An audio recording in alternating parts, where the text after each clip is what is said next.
welcome to this week's trading review, or this week's recap, I guess. This is from the 1st of July to the 5th or 6th, depending on how dates work. I'm a day behind. It's a Tuesday today, a week later on a Tuesday. I should be getting this out between Friday and Monday, so I do apologise for that. But yeah, just running through what happened last week. I didn't take any trades, but the first trade I want to look at is actually quite an interesting one. I didn't get into it, but we'll go through all this. So at the moment, price action is very corrective. There hasn't been much momentum. We're in a very big range at the moment. It's just consolidating. We broke up and out, down and out a few times, but just came straight back into the range after sweeping some liquidity there. So I'm only looking for turtle soups at the moment, because that takes advantage of ranges such as ish when you get them right. Another thing that has happened recently is I trade with my main account my live account is on Oanda. So up here where it says AUD USD Oanda, you can get different symbols basically. Well, it's the same symbol but a different. So if I go AUD USD, there's all these different options, and they're all with different brokers or whatever, all the different kind of information, right? So because my live account is Oanda, I've always used that. However, they've never had gaps like this before.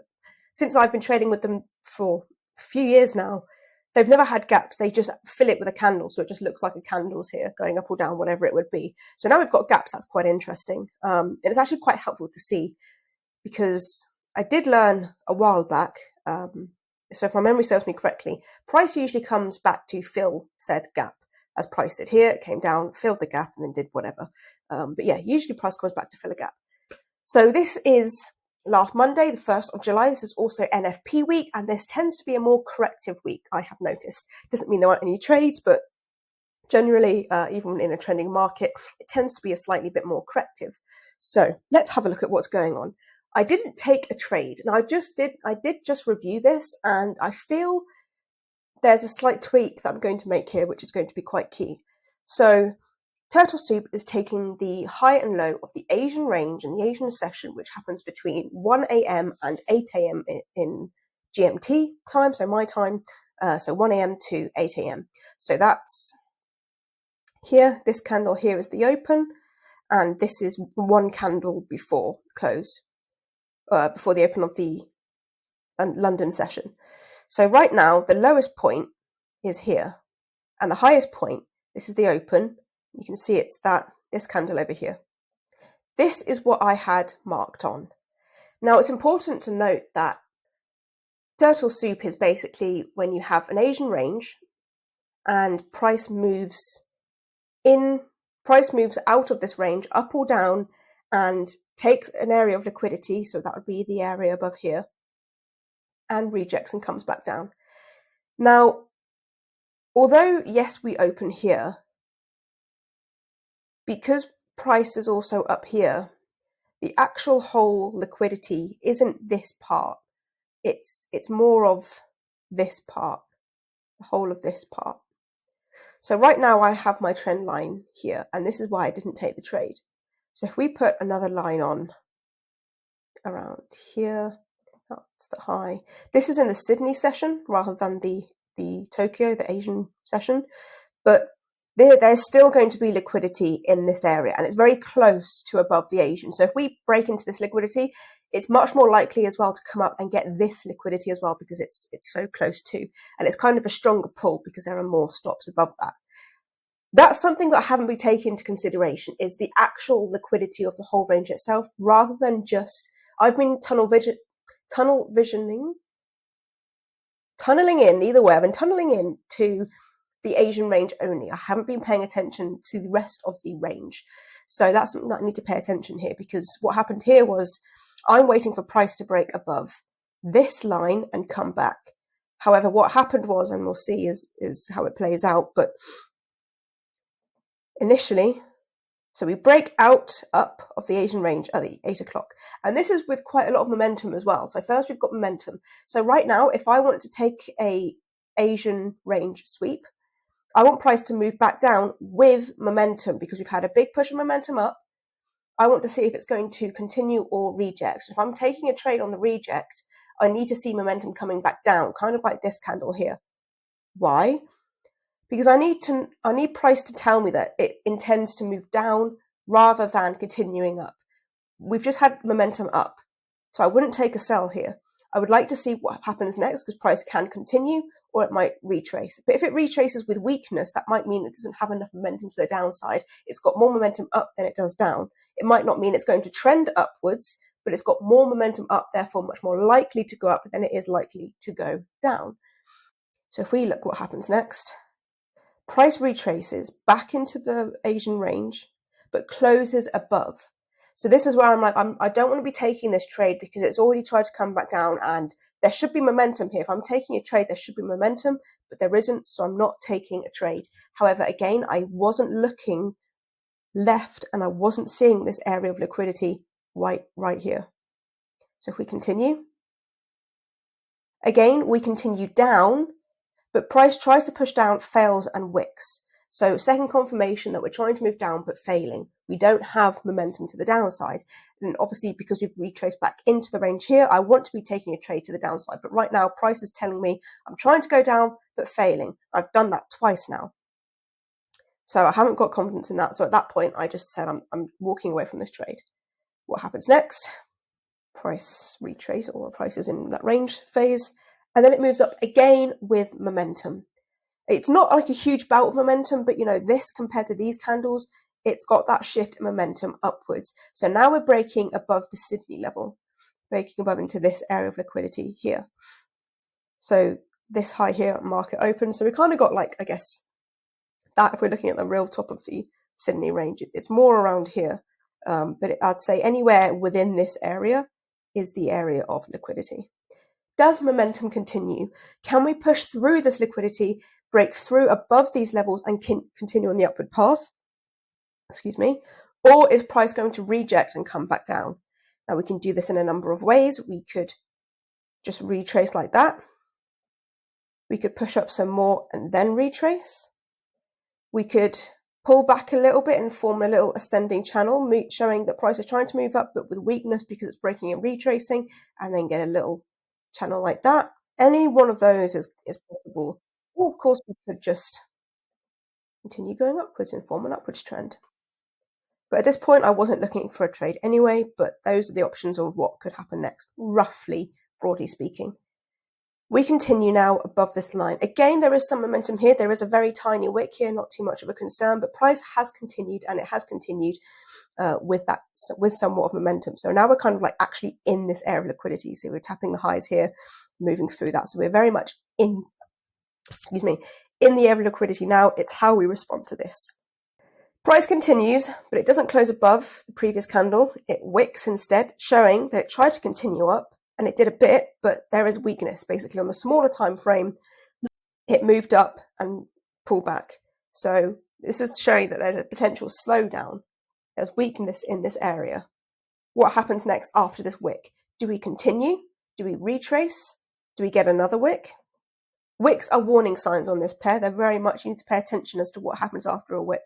So after this wick, we get another one. So that's double warning side. So that's even more confirmation that there might not be as much momentum to push through this. It could. It doesn't mean that because there's two wicks, it can't push through.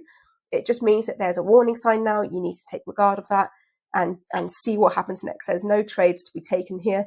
You have to see what happens next after these two wicks. And what happens is we push down with momentum here. So two thoughts about this, because now we have rejected from this area of liquidity and we have momentum. Now, technically, this isn't in my plan because it's still outside of my marked Asian range high. But I mean, this isn't a range, so I think my general understanding as to what a range is needs to be checked, because I'm being very textbook in terms of like taking these time zones. This is the high and low of this time zone, the Asian session, and that's it. But I'm not taking into account the rest of price action, which is what I've just spent a year studying. So it would be wise of me to take stock of that, as I have been learning that I'm not doing recently, and go from that. So we have this push down in momentum. What happens next? We continue down again with this momentum. So price has now showed us that it wants to continue down. So this is potentially just a mistrade from me here, and again coming from my not lack of understanding but lack of applying work. So I've learned in Forex now that you can absolutely have the knowledge but not use it. It's very easy again to just go textbook and take what you think you should be seeing, when in reality sometimes you do need to use a bit of discretion depending on what strategy you're using, and be like, okay, well, yes, the Asian session is here, but the whole range is here, right? So I didn't take a trade here, but I did just do a replay of this, and I thought, why on earth have I not taken a trade here? But it's because I put my lines here instead of here, basically, or here.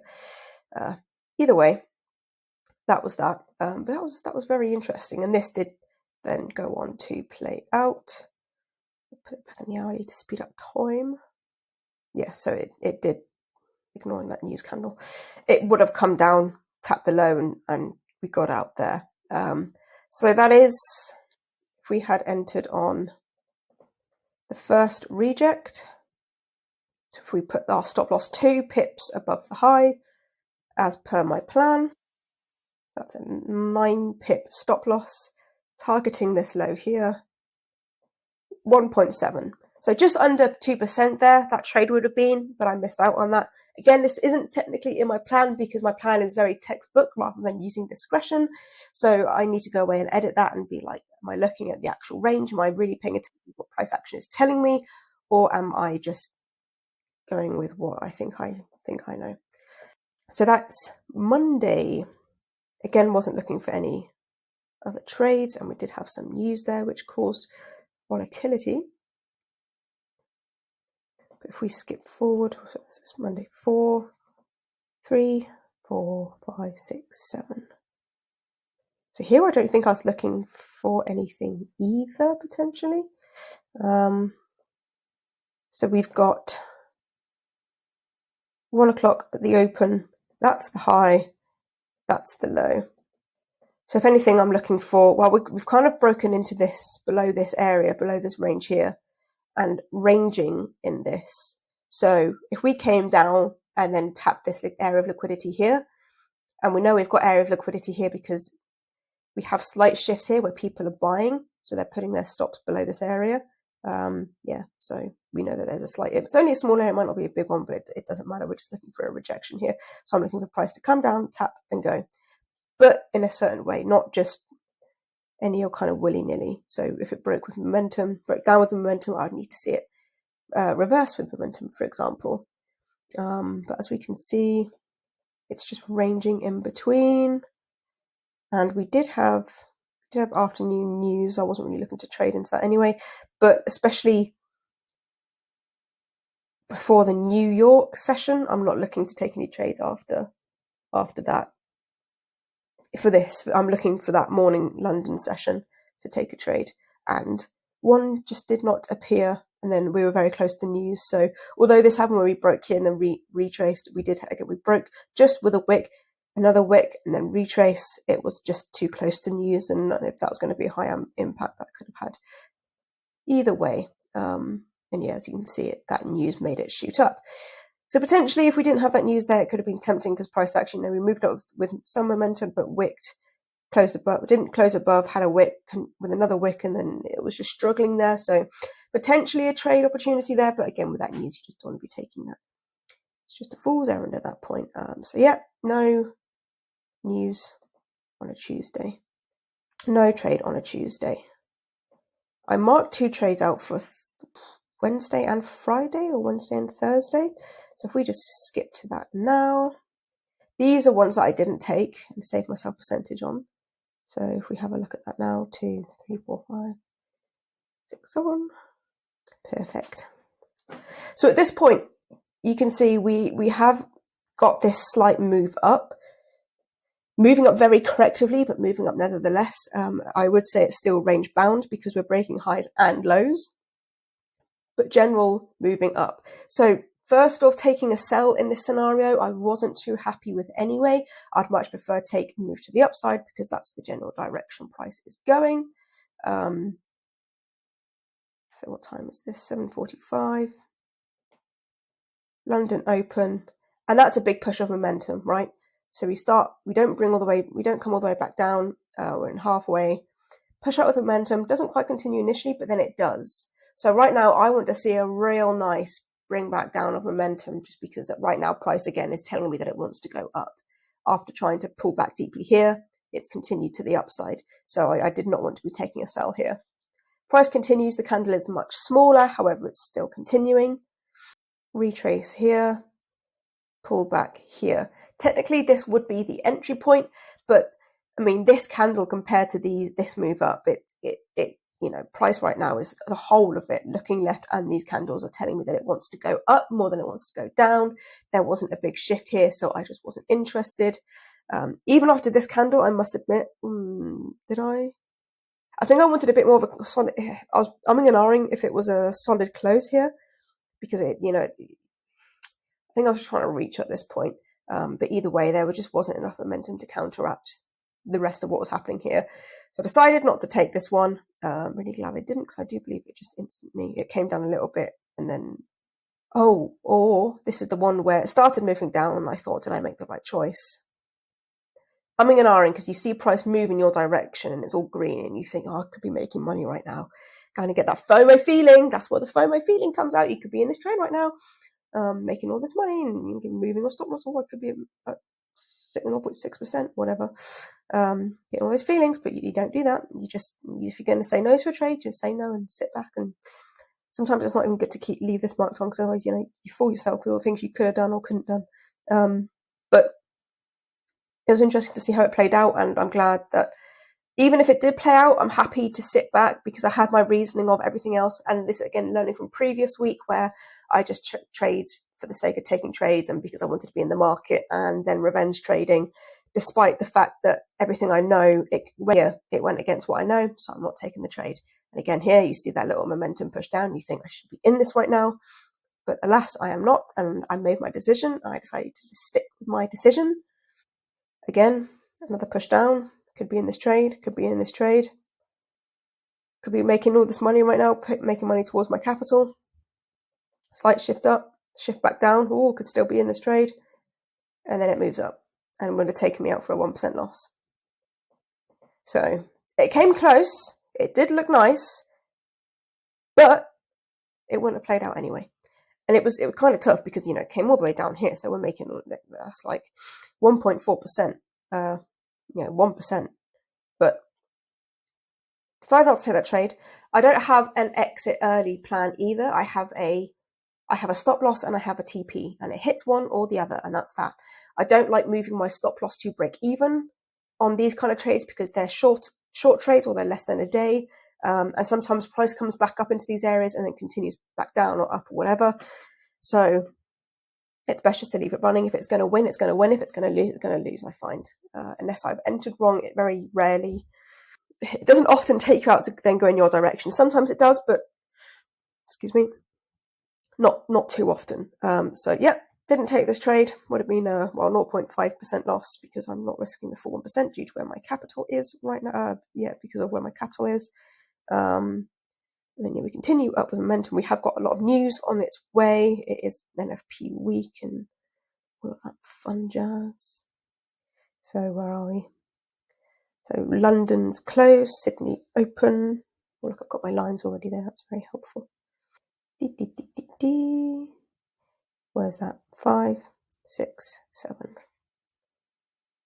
So again, we're still on this upward move. Very weakly, like we've got a big wick here, pull back, break, but not convincingly. As soon as we break, we instantly pull back, right? So that's what's going on with price there. But this is telling me that it's moving up, but with weak, breaking the highs and then retracing. This could come down at any point. It's not quite an ascending channel because I find, because it's also breaking lows as well, it's just moving up very correctively. But I wouldn't be taking any buys because the market isn't telling me that it wants to go up. It just happens to be moving up. There's more upside than there is downside. So this is Friday. Usually Thursday. Quite, that was fast. Really? I feel like we missed Thursday. We definitely did miss Thursday, didn't we? Let's quickly do Thursday. So that's the high there. What's that? That's a lie. That's a high there. And the low is here. Oh, sorry. We put this back here. So what time is this? 8:45. So at 9 o'clock it breaks up. Now that's quite a big break as well. Yes, there's a small wick, but there's quite a big break there. So, and we have got this to look at as well. Again, I wouldn't be looking at that at this stage, but we have broken into this area of liquidity. If I'm taking a trade, I want price to engulf this candle completely. Like I need good strong momentum here after that because that's a good solid breakout. And price does come down. However, we don't close in this range. That isn't quite enough momentum either. It's just short of that candle and there is a wick and we failed to close in. So at this point, it's just a no bueno for me. Last week, me would have been like, yep, I'll put a line on there and I'll jump into the 1 minute and I'll take the next candle that closes below that. But we're not that person anymore. Goes down, and again, could see FOMO here because it's moved down that much. And I could be in this, but that's another wick down, which tells us that there could be potentially weakness to the downside. There we go, retrace, out of the range, wick down. As we know, price just continues up and would have taken us out anyway, so no trade there. Saved myself a lot of percentage this week in terms of not being silly, apart from I did lose percentage at the beginning of the week by not using my knowledge that I know. But now I've learned that, I can apply it and be smarter, she says. I can be. That's what it's all about. Sometimes it does take a bit to get used to as well. Like you see these things and you make the same mistake twice or 3 times, and that can be quite frustrating because you've done it before and surely you should know by now. But sadly, that's just the reality of it. It can be quite difficult, just to realize, because the mistakes can happen in different ways as well, right? It's not the same. Just like each turtle soup that appears is going to look completely different. Even though they'll have their similarities and the concept is the same across all of them, they will all look slightly different in terms of shape and size the candles are and all the rest of it. So just like that, sometimes your mistake, the outcome is the same, but the reason why or how you got to that point can be a bit different. So it's kind of noticing the patterns and the key signs, basically. Just like the turtle soup, you're looking for weakness, weak break, strong move back into to take to the other side.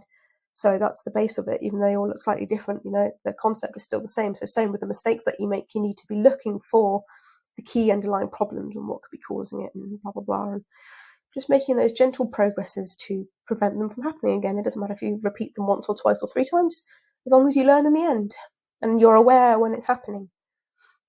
Like I've learned a lot these past 2 weeks, but doesn't mean I'm not going to make mistakes again. I'll do my best not to. And that comes from you avoid your mistakes by journaling that they have happened, realizing what got you to that position of where they happened and how they happened, and what steps you're going to take to avoid them in the future. So I revenge traded last week. So now I'm making sure I've got my emotions in check, not just thinking, because technically I feel calm right now. Doesn't mean I'm not feeling anything. So it's a case of, now I know that I've really got to pay attention to actually how I feel and be honest with myself and, see if I'm taking this trade out of good intention or malicious intention. And it's, little things like that move you towards, that decrease the chance of you doing the same shit twice. But yeah, we're not breaking this range at the moment, and it's NFP. So the closer we get to, I don't usually trade on NFP days. These are days that I wouldn't set aside to do absolutely no Forex, like completely non-trading related stuff, and just walk away from the markets and have a complete day off. But I haven't really figured out what I want to do in that day yet. So I did have a look because in June, NFP day, there was a turtle soup trade. So I was like, out of curiosity, I'll just have a look to see what's what. But we didn't get anything. And yeah, I wouldn't be taking anything anywhere near 1 o'clock. So if it didn't happen before probably 9 and 10, if it didn't happen between 9 and 10, it's not worth it. And I would have had to close before NFP anyway, just because it did that. And you don't want to be trading that. But yeah, that's this week. So I didn't take any trades. Could have potentially missed one on Monday from my not realizing what's going on. Yeah, it's been informative and educational. I've learned a lot. But that's it for my week. It's Tuesday today. I didn't take a trade. Oh, did I? I did take a trade yesterday, but you'll see that in this week's recap. I didn't take a trade today. all in all, very good. Happy days. Hope you all have a very fantastic week. Hopefully these will be more around. Hopefully there is some value in this that you guys can take away, but I'm hoping to make them a bit more concise and not short on time, but not so long. I don't know how long this has been going on for, but I guess quite a while with all my clicking through and yabbering on. But I want to try and give value as well when I do this as well as show what I'm learning. And try and break things down in a way that can actually be helpful to you guys, because I'm still very much on the learning process. And it's the little bits like that, knowing that I know a lot, but I'm not applying it. So it's small things like that that I hope that you guys can take away and realize that sometimes, although we think we know something, we might do know it, but you might not be applying it, right? It's that whole, what's that quote? Talent with no work is just talent or something. You can have all the talent in the world, but if you just sit at home, it's not going to do anything for you. So it's stuff like that. You've got to use what you learn and what you know. But yeah, that's all from me. Thank you very much. Have a very good week, and I shall see you all very soon. Ta-ra. Bye.